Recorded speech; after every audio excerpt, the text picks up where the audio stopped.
नमस्कार विद्यार्थी मित्रांनो, कसे आहात? मजेत आहात ना? ज्ञानेश्वर विद्या मंदिर या शैक्षणिक संकुलामध्ये तुम्हा सर्वांचं स्वागत आहे.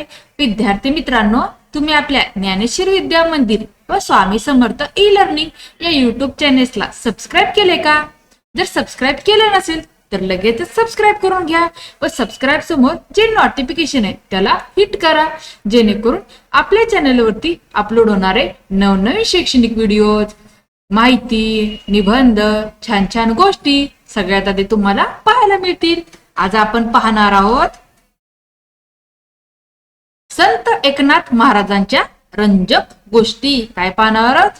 संत एकनाथ महाराजांच्या रंजक गोष्टी. तर हा व्हिडिओ शेवटपर्यंत पहा आणि या गोष्टी आवडल्या तर गोष्टींना लाईक आणि शेअर करायला विसरू नका. तर चला पाहूयात. संत एकनाथ महाराज हे महाराष्ट्रातील महान संत, कवी आणि समाज सुधारक होते.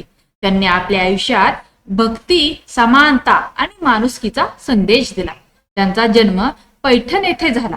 लहानपणापासूनच त्यांना देवभक्ती आणि अध्यात्माची आवड होती. एकनाथ महाराजांचे गुरु होते जनार्दन स्वामी.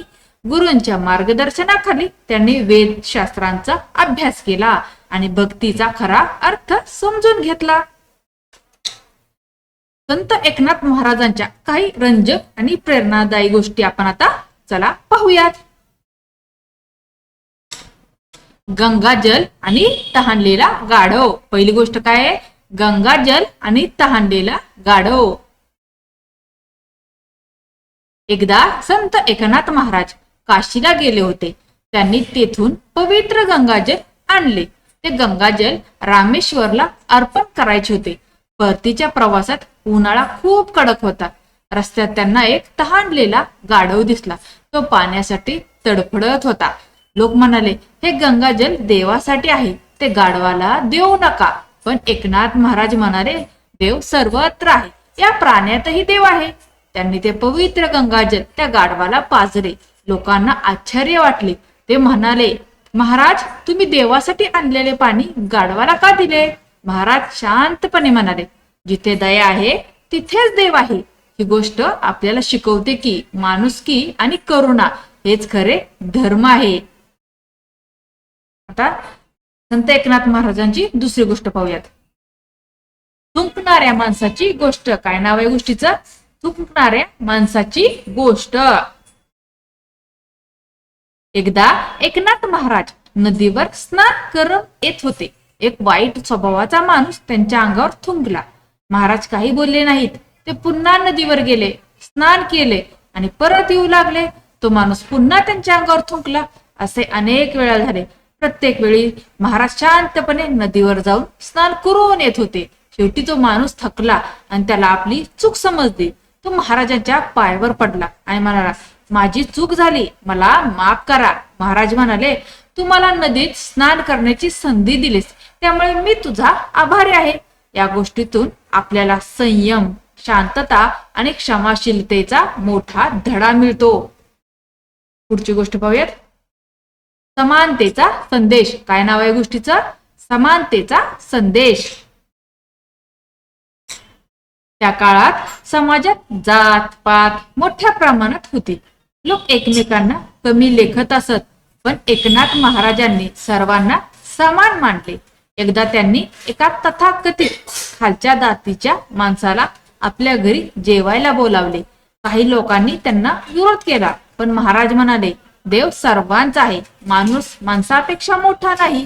त्यांनी त्या माणसाला सन्मानाने जेवू घातले. यामुळे समाजात समानतेचा संदेश गेला. आता आपण एकनाथ महाराजांची पुढची कथा पाहूयात. त्या कथेचं नाव आहे एकनाथी भागवत. काय नाव आहे? एकनाथी भागवत.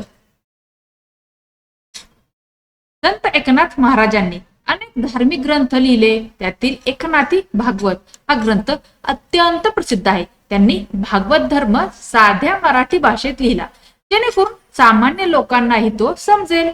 त्यांनी रामायणावरही भावार्थ रामायण लिहिले. त्यांच्या लिखाणात साधेपणा आणि गोडवा आहे.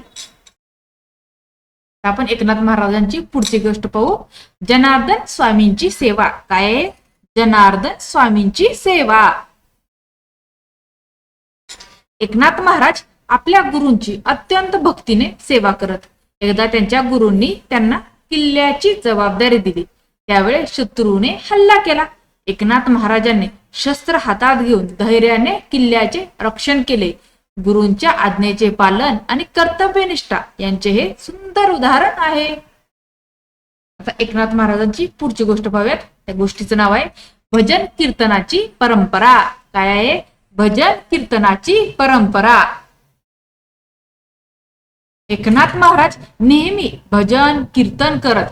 ते लोकांना चांगले विचार सांगत.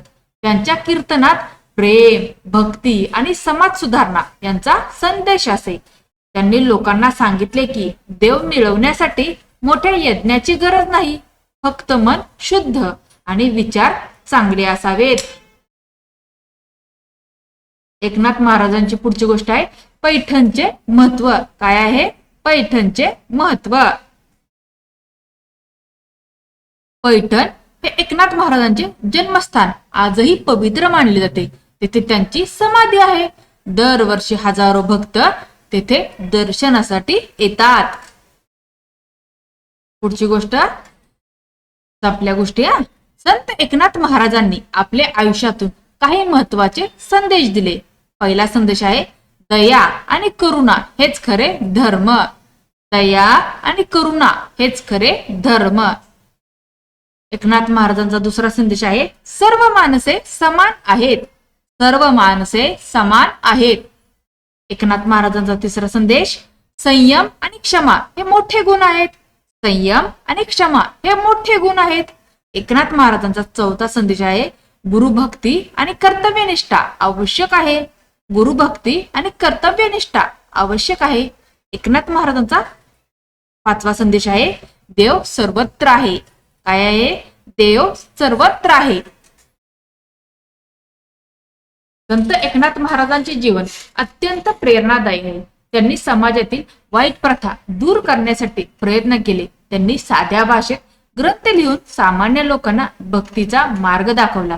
त्यांच्या गोष्टी आजही आपल्याला चांगला माणूस बनण्याची प्रेरणा देतात. संयम, प्रेम, समानता आणि भक्ती या 4 गोष्टींवर त्यांनी भर दिला. आजच्या काळातही त्यांच्या शिकवणीची गरज आहे. आपण त्यांच्या जीवनातून प्रेरणा घेऊन आपल्या जीवनात चांगले विचार आणि चांगले आचरण ठेवले पाहिजे. अशा या महान संतांची आठवण आपण नेहमी ठेवूया आणि त्यांच्या मार्गावर चालण्याचा प्रयत्न करूया. अशा प्रकारे संत एकनाथ महाराज यांच्याविषयीच्या रंजक गोष्टी आपण पाहिल्या. तुम्हाला या गोष्टी आवडल्या का? गोष्टी जर आवडल्या असतील तर गोष्टींना जास्तीत जास्त शेअर करा. चॅनेलवर नवीन असणाऱ्या चॅनलला सबस्क्राईब करा. धन्यवाद.